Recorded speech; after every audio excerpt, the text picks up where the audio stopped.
Salut à tous et à toutes et bienvenue sur ma chaîne. Je suis Hélène, une Ukrainienne qui parle français. Aujourd'hui, on va explorer la palette des pâtes Magras. Je sais que peut-être je suis la dernière à faire cette vidéo, mais je tenais absolument de vous donner mon propre avis, mes propres ressentis à propos de la palette Métamorphosis que j'ai acheté sur le site des pâtes Magras. Et je l'ai pris en édition violette. Elle n'est plus disponible dans cette version-là, sauf que si vous achetez deux palettes, donc la noire et la violette. Donc, installez-vous confortablement, likez cette vidéo, ça me fera énormément plaisir. Abonnez-vous également et on va commencer. On va commencer par parler des expériences des Envois. Cette fois-ci, j'ai reçu la palette en quelques jours, mais vraiment en quelques jours. Ça a été tellement rapide que je m'attendais pas du tout. Je voulais absolument acheter le packaging violet parce que le violet, lilas, c'est mes couleurs que j'adore en fait. Donc j'avais absolument envie d'avoir cette palette dans le packaging violet. Alors j'ai commandé sur le site des Pâtes Magras et j'étais bluffée par la rapidité d'Envoi. C'était vraiment extrêmement rapide. Donc, je vais pas m'attarder là-dessus. D'ailleurs, j'avais pas de frais de douane, j'avais pas de frais d'expédition, tout était gratos. Et ensuite, si je me trompe pas, ça est venu quelque part du Pays-Bas. Si je me trompe pas. Donc, je dis, tiens, ils ont dû stocker quelque part leur nouvelle palette pour pouvoir envoyer en Europe assez vite. Donc voilà, petite info à propos de Envoi de chez Pat McGrath, du moins de cette palette. Je vous montre le packaging secondaire, c'est très joli, c'est très beau en fait. Ça nous plonge directement dans la color story de la palette, dans l'expérience qu'on peut en avoir avec les couleurs qui est proposée dans cette palette. Je trouve le packaging il est beau. Par contre, je sais pas vous, mais j'aimerais bien qu'elle change un petit peu cette dame-là en quelque chose d'autre. Mais bon, c'est sa marque, c'est comme ça, c'est comme ça.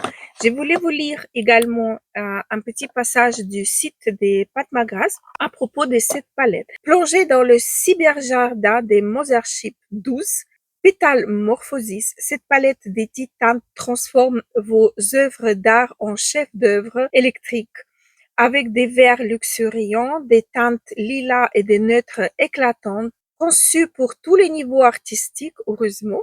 Je dois vous dire, heureusement. Elle propose 4 finis luxueux dont des mats crémeux, des astros éclatants et des métallisés au ton précieux qui se fondent et se superposent. Il y en a 3, elle a dit 4. Bon. Superpose harmonieusement, sculpte et illumine des looks captivants et durables.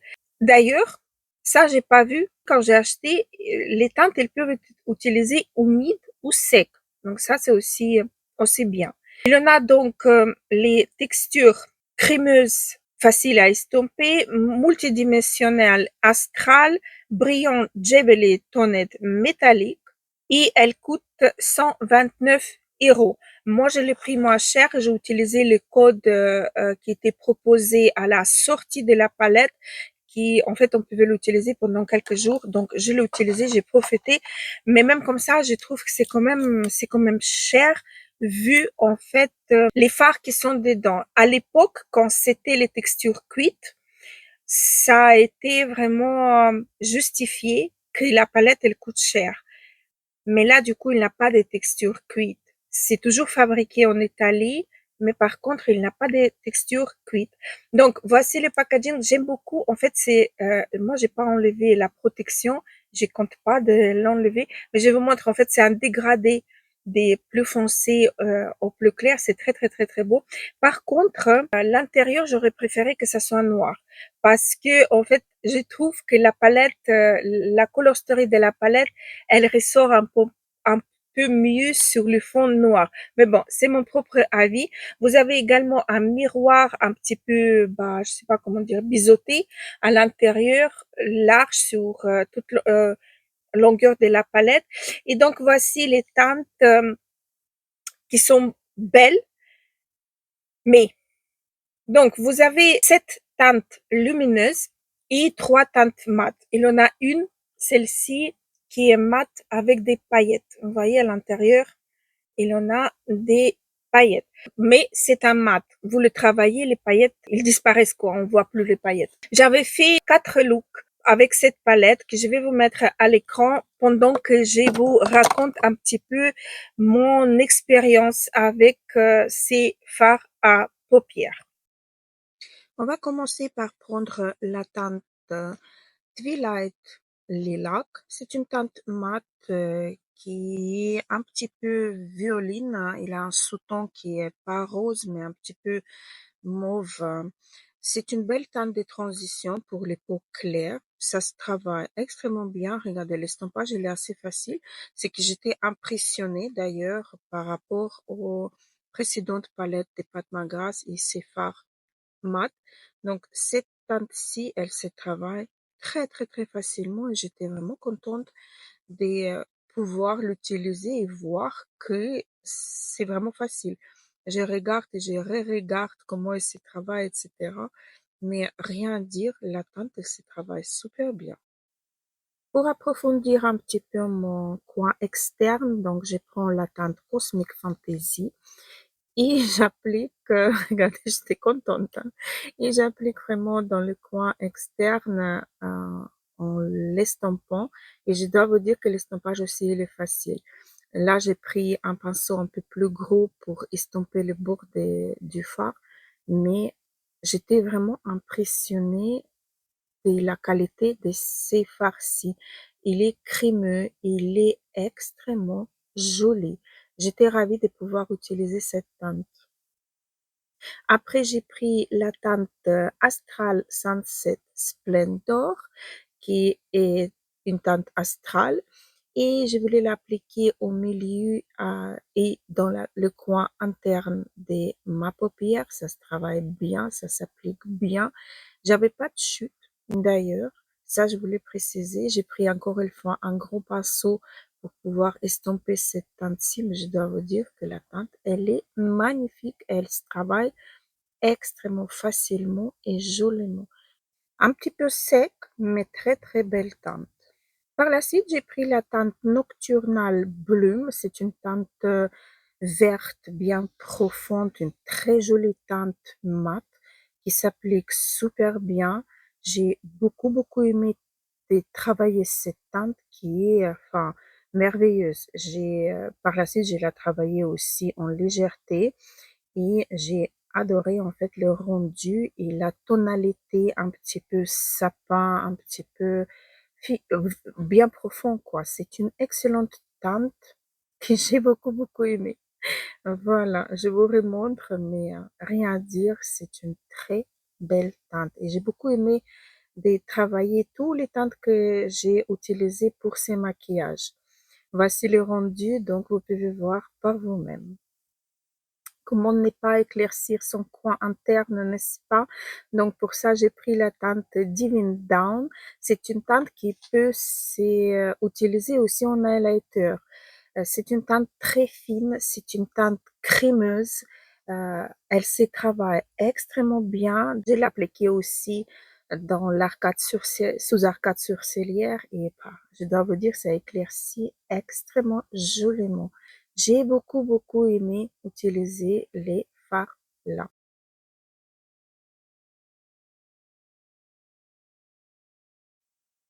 Pour le deuxième maquillage, j'ai utilisé le fard Lunar Nectar qui est mauve rose avec des petites paillettes qui disparaissent dès que vous appliquez ou travaillez le fard. Donc, j'ai fait mon creux de paupière, j'ai intensifié un petit peu mon coin externe avec cette teinte-ci qui se travaille extrêmement bien. D'ailleurs, les paillettes, je ne sais pas où elles disparaissent, mais elles ne tombent pas sur le teint. C'est assez impressionnant, mais bon, j'ai beaucoup aimé. C'est la teinte un peu plus fraîche, un peu plus légère que la teinte euh, précédente. Twilight Lilac. Donc voilà. Par la suite, j'ai repris encore une fois Astral Sunset Splendor, juste pour appliquer au milieu, cette fois-ci, de ma paupière. Donc c'est un fard un petit peu sec, mais il est joli. Il apporte de la lumière, mais bien portable. C'est pas quelque chose qui vous allez vous dire: «Waouh, ça, je peux même pas mettre ça au travail». Si, cette teinte-ci, elle est portable, elle est légère et elle est jolie.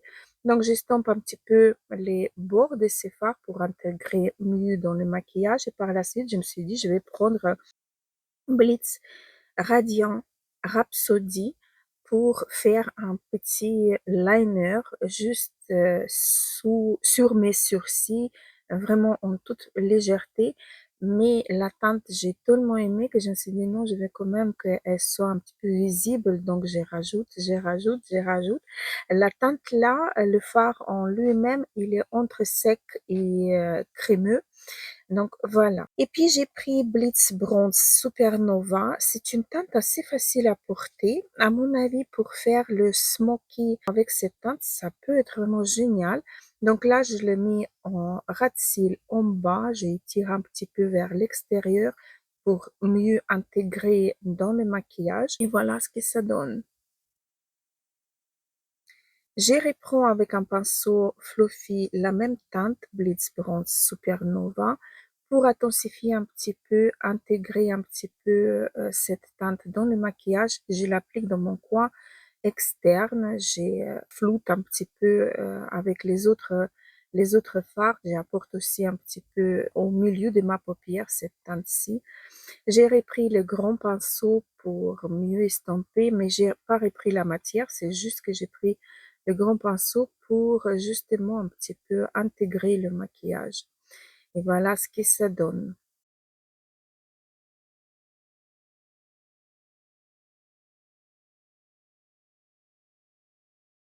Du coup, j'ai repris encore une fois le Diving Down pour éclaircir mon coin interne, bien évidemment. Cette teinte-ci, elle marche super bien dans le coin interne, sous arcade sourcilière. Et voilà, j'ai appliqué le mascara. Et vous voyez ce que ça donne. C'est joli. J'aime bien les deux maquillages que j'ai réalisés. Un petit peu semblable, mais quand même, il a une différence. Je devais sortir ces jours-ci, donc je ne pouvais pas me permettre de faire deux maquillages complètement différents. On passe au troisième maquillage et là j'ai pris le plus joli fard de la palette Astral Iridescent Iris.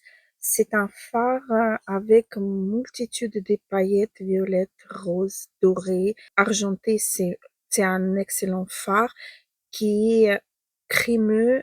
hum, les paillettes, on le sent presque pas, mais la tonalité de ces fards incroyable, incroyable. Ça peut sublimer n'importe quel maquillage.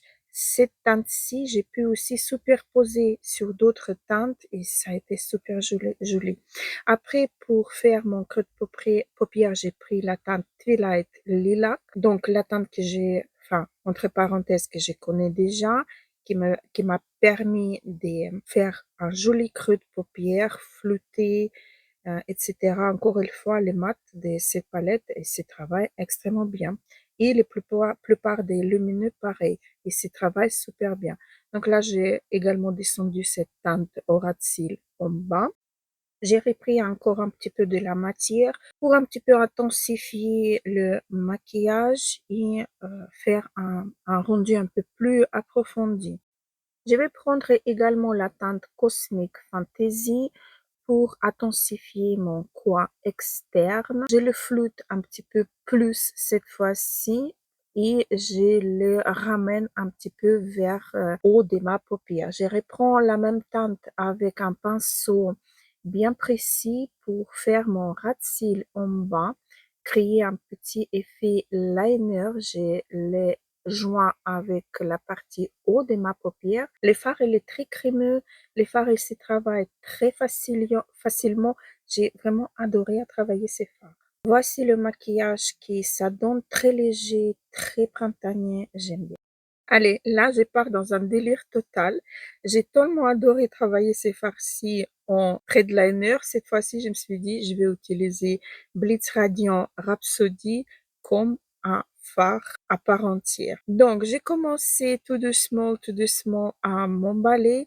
J'ai pris le pinceau, j'ai commencé à flouter pour avoir un rendu un petit peu léger, mais en même temps, j'ai descendu cette teinte également en racine, en bas, mais vous allez voir, je m'arrête pas là.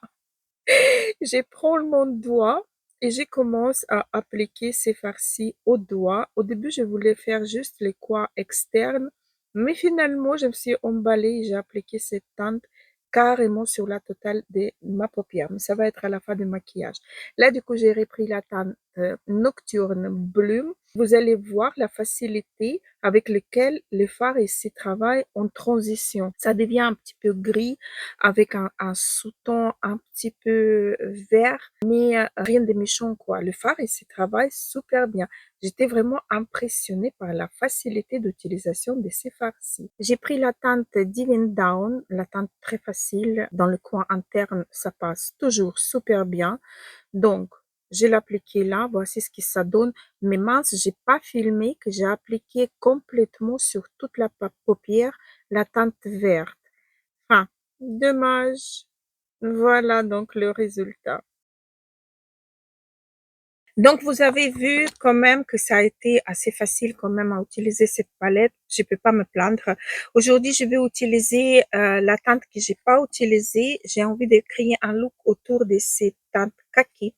Et pour commencer, je vais prendre cette teinte-ci qui est un petit peu, qui contient les paillettes. Elle est pas un petit peu, mais elle contient des paillettes. Et j'ai aussi envie d'utiliser le baume colle à paillettes de chez la marque, de chez Pat McGrath. Donc, je vais prendre un pinceau fluffy comme celui-ci et je vais en prendre donc cette teinte-ci. Les teintes, en fait, sont vraiment très faciles à utiliser. Ça m'a pas arrivé avec les fards mat des Pat McGrath d'avoir une telle facilité d'utilisation les mat. Vous voyez? C'est vraiment extrêmement facile. Sur moi, cette teinte, elle est un petit peu, enfin, elle est neutre, hein, mais un petit peu, comment dire, un petit peu lavande. Il a un petit sous-ton lavande sur cette teinte-ci. Ce qui me dérange pas, je vais faire juste en fait, le contour de mon œil avec cette teinte-ci. Finalement, je viens de remarquer que je n'avais pas de micro.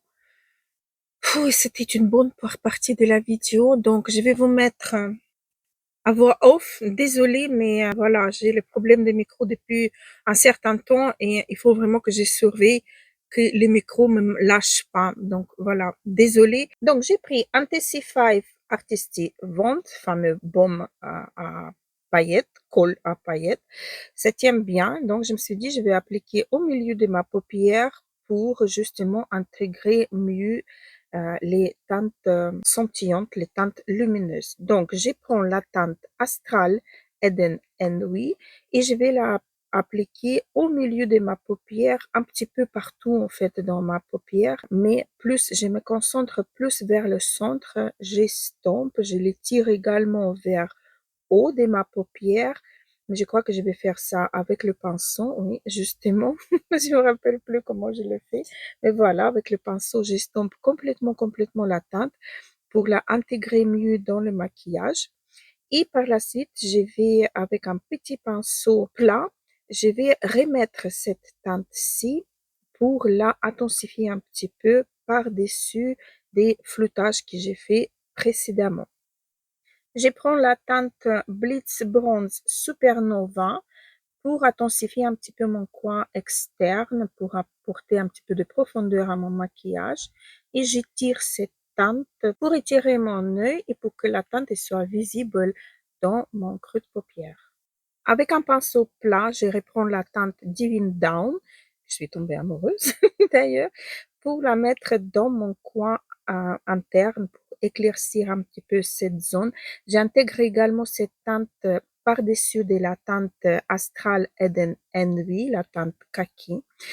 J'ai repris la teinte Lunar Nectar avec un petit pinceau plat pour la mettre en ras de cils en bas. J'ai repris la teinte Nocturnal Bloom pour faire un petit trait de liner pour que ça soit un petit peu plus profond en haut et en bas dans ma paupière.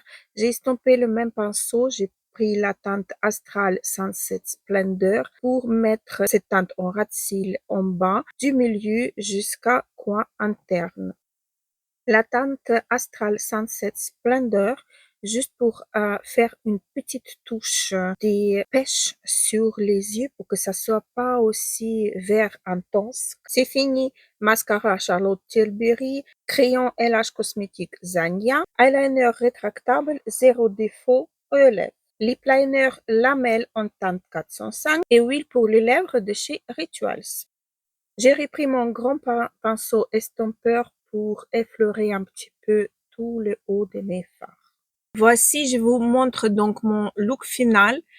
C'était très facile à l'application tous les fards. Ça a marché extrêmement bien. J'ai pas de chute des fards à paupières dans aucun des maquillages. J'avais pas vraiment les chutes des paillettes.